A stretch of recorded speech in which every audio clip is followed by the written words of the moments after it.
Hello, my name's John and this is my garage you're in.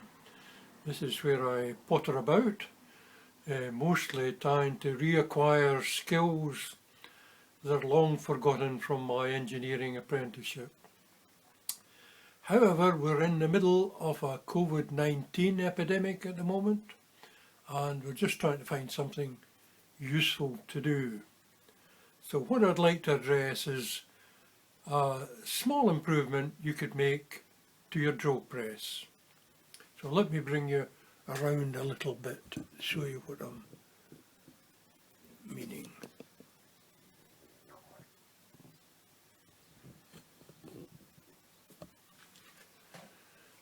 So this video comes out of one I looked at by Tubal Cain. He's produced thousands of these videos and you should go and look at some of them. Anyway, what he was addressing was how do you hold work in the vise when you're drilling or tapping or whatever.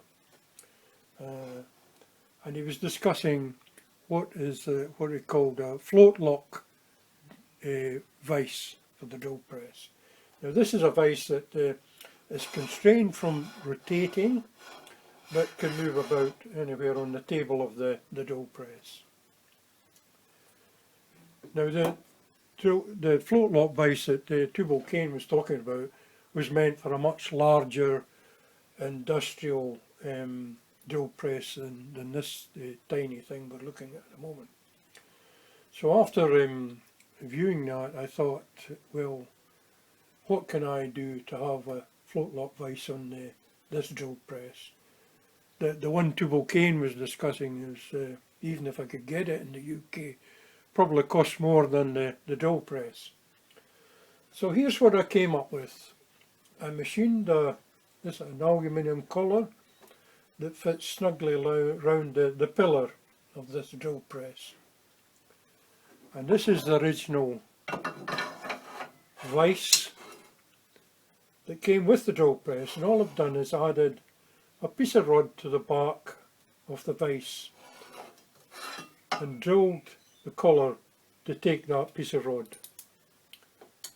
So once they're assembled, I now have a float lock vise. So it's constrained from rotating, but it can move about on the table to any position. Additionally, I added these thumb screws, so it locks it against the pillar so it can't rotate, and it locks it against the piece of rod so it can't translate either, so it's now lock solid if you need to. There's a little strip, I don't know if you can see it properly there, turn it around a wee bit, at the side. What I found was that as you dropped the table on the drill press, it was leaving the collar and the vise behind. So this little strip just hooks on underneath the collar of the table itself. So it makes sure that the table and the vise stay in unison as you move it about. That's my take on the float lock vise for this small drill press. So I hope you've enjoyed watching the video. Please leave any comments you think appropriate, and thank you for watching.